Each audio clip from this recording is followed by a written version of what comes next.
बच्चों, आज अपन chemical bonding के बारे में डिस्कशन करेंगे, है ना। तो केमिकल बॉन्डिंग एक्चुअल में होती क्या है, इसका अपने डेफिनेशन अपने को पढ़ना है। तो इसके लिए हम बताएंगे आपको, जब दो एटम आपस में कॉन्जुगेट होते हैं, केमिकली कॉन्जुगेट होते हैं, तो मॉलिक्यूल का फॉर्मेशन होता है H2। जैसे H+H+H2 का फॉर्मेशन हो गया, ठीक है। इसी तरह क्लोरीन क्लोरीन आपस में कंजुगेट हुए तो क्या हुआ, Cl2 का फॉर्मेशन हो गया। इसी तरह नाइट्रोजन और नाइट्रोजन आपस में कंजुगेट हुए तो किसका फॉर्मेशन हो गया, N2 का फॉर्मेशन। तो मेरे कहने का मतलब है कि एक एटम दूसरे एटम के साथ केमिकली बॉन्डेड होते हैं, रासायनिक आपस में उनमें संबंध होता है और फिर वो मॉलिक्यूल का फॉर्मेशन करते हैं। इसी तरह अगर आयन की बात करें तो Na+Cl- आपस में मिले तो क्या बना, NaCl, एक कंपाउंड का फॉर्मेशन हो गया, ठीक है। H+OH- आयन मिले तो H2O, एक कंपाउंड का फॉर्मेशन हो गया।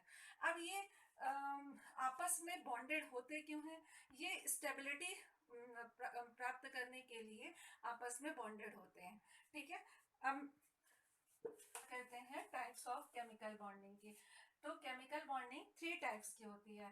पहला ionic bond, or covalent electrovalent bond, दूसरा हो गया कोवेलेंट बॉन्ड और तीसरा हो गया कोऑर्डिनेट बॉन्ड।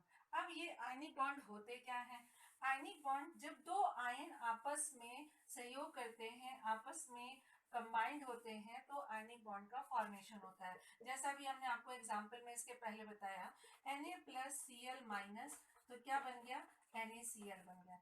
इसमें Na आपका जो सोडियम है वो आयन में कन्वर्ट होने के लिए क्या किया, उसने एक इलेक्ट्रॉन को बाहर निकाला, ठीक है। तो Na+ पॉजिटिव आयन बना और Cl ने क्लोरीन एटम ने इलेक्ट्रॉन ग्रहण किया, एक्सेप्ट किया और क्या बन गया, Cl- बन गया। अब ये दोनों का एक स्टेबल कंपाउंड प्राप्त करने के लिए क्या करते हैं, Na+ और Cl- आपस में मिलते हैं और NaCl का फॉर्मेशन करते हैं। हम आपको बताएं कि ये केमिकल बॉन्डिंग जो है ये क्यों करते हैं, परमाणु या आयन आपस में क्यों कंबाइंड होते हैं, क्योंकि इनके पास एनर्जी कम है और ये इस निम्नतम एनर्जी मतलब लोअर एनर्जी दोनों आपस में कंबाइंड होगी और एक स्टेबल एनर्जी प्राप्त कर लेते हैं, लेकिन स्टेबल एनर्जी का फॉर्मेशन करते हैं, ठीक है। तो ये हो गया आयनिक बॉन्ड।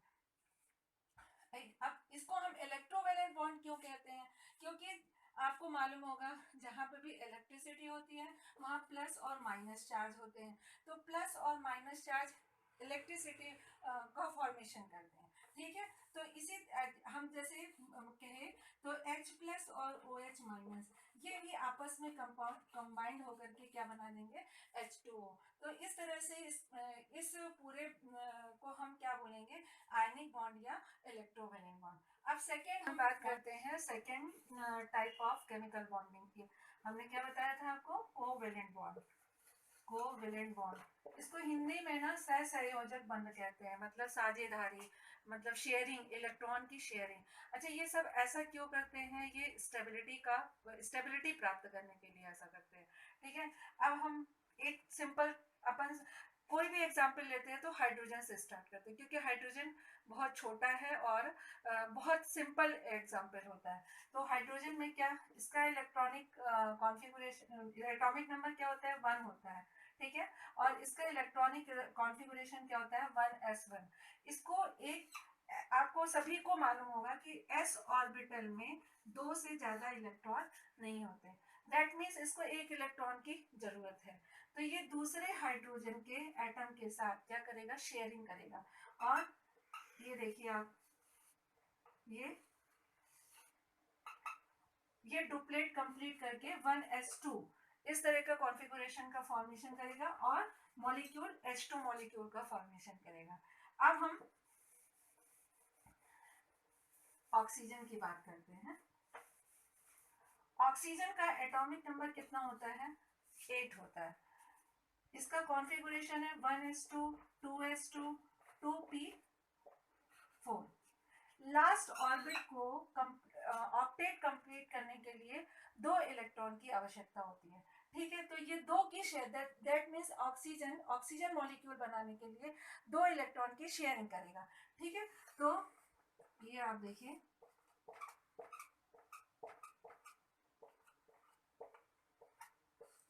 ये इस तरह से ये शेयरिंग करके, अब दो इलेक्ट्रॉन की शेयरिंग हो रही है, तो ऑक्सीजन, डबल बॉन्ड ऑक्सीजन, और ये O2 का फॉर्मेशन हो जाता है। इसी तरह नाइट्रोजन की बात करते हैं। नाइट्रोजन का एटॉमिक नंबर कितना होता है? 7। इसका कॉन्फ़िगरेशन करते हैं 1s2 2s2 2p3। इसको ऑक्टेट कंप्लीट, नाइट्रोजन को ऑक्टेट कंप्लीट करने के लिए कितने इलेक्ट्रॉन की आवश्यकता है? 3 इलेक्ट्रॉन की आवश्यकता है। तो क्या करेगा ये नाइट्रोजन? 3 इलेक्ट्रॉन की शेयरिंग करेगा।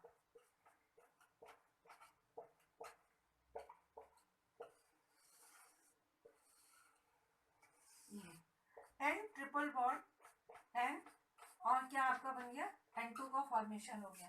ठीक है, इसी तरह हम Cl, क्लोरीन की बात करते हैं। जब ये कॉमन एटम्स होते हैं, जैसे हो गया HNO, Cl, इनका ही एग्जाम्पल अधिकतर लिया जाता है, क्योंकि सभी स्टूडेंट्स को समझने के लिए भी आसान रहता है और ये बहुत बेसिक है।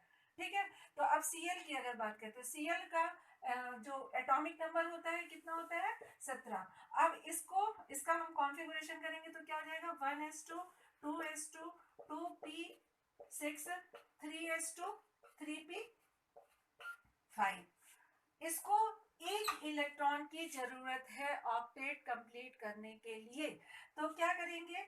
एक के मतलब ये आप देखिए, एक की शेयरिंग होगी और चारों तरफ इसके ये जो 7 इलेक्ट्रॉन है ये, ठीक है। अब इसने एक की शेयरिंग करी और Cl bond, covalent bond Cl, Cl bond Cl, और इस तरह से Cl2 का फॉर्मेशन। हमको लगता है कि आपको बहुत अच्छे से ये 2-3 एग्जाम्पल हमने जो दिए, इससे आपको कोवेलेंट बॉन्ड के बारे में बहुत अच्छे से समझ में आ गया होगा। अब हम बात करते हैं तीसरे टाइप की, कोऑर्डिनेट बॉन्ड। इसको हिंदी में बोलते हैं उप सहसंयोजक बंध। कोऑर्डिनेट बॉन्ड, इसमें क्या होता है कि एक एटम दूसरे एटम को इलेक्ट्रॉन दान करता है। अभी आपने एक में देखा कि एक इलेक्ट्रॉन दे रहा है तो दूसरा एक्सेप्ट कर रहा है, देने वाला पॉजिटिव चार्ज, लेने वाला नेगेटिव चार्ज, वो अपन ने क्या माना? Ionic bond. दूसरा अपन ने शेयरिंग देखा, तो शेयरिंग में दो इलेक्ट्रॉनों का साझा हो रहा था।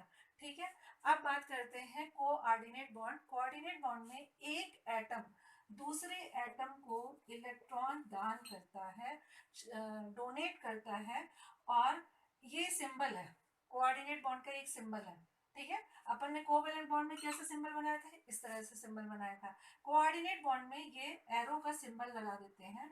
तो एक एटम, मान लीजिए कि कोई ए एटम है, उसने बी एटम को इलेक्ट्रॉन दान किया, ठीक है, डोनेट किया, तो इस तरह का सिंबल बनाएंगे। अब हम आपको इसका एग्जाम्पल बताते हैं। इसका सबसे अच्छे एग्जाम्पल जो है, आपको एक चीज बताएं, जो डी ऑर्बिटल होते हैं, उनका जो उनमें 5 ऑर्बिट सब ऑर्बिटल्स होते हैं। ठीक है, उसमें कुछ ऑर्बिटल्स वेकेंट रहते हैं, और लिगेंड आके के उसमें इलेक्ट्रॉन देता है, लोन पेयर ऑफ इलेक्ट्रॉन देता है, और एक स्टेबिलिटी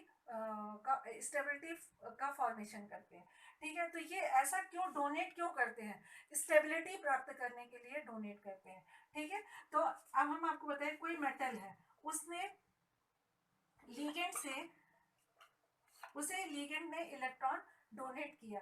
ठीक है, और कोऑर्डिनेट कंपाउंड का फॉर्मेशन हो जाता है।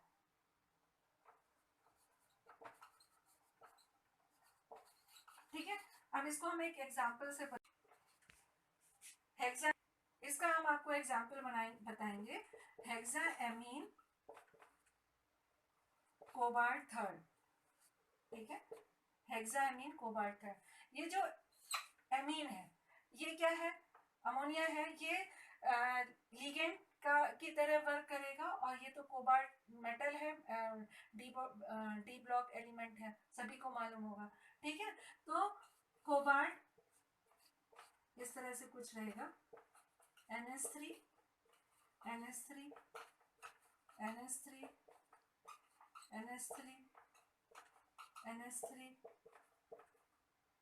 NH3, ठीक है। इस तरह से ये ऑक्टाहेड्रल ज्योमेट्री का फॉर्मेशन करेंगे।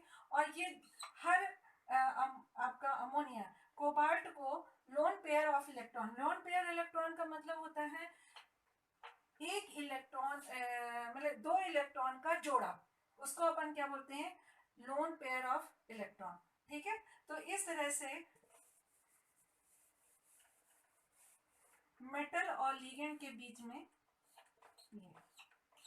ये कोऑर्डिनेट बॉन्ड लग जाता है, और इस तरह से एक कोऑर्डिनेट कंपाउंड का फॉर्मेशन हो जाता है, ठीक है। आप सभी को ये समझ में आ गया होगा। बस आज के लिए इतना ही, अब अपन नेक्स्ट क्लास में मिलेंगे। धन्यवाद।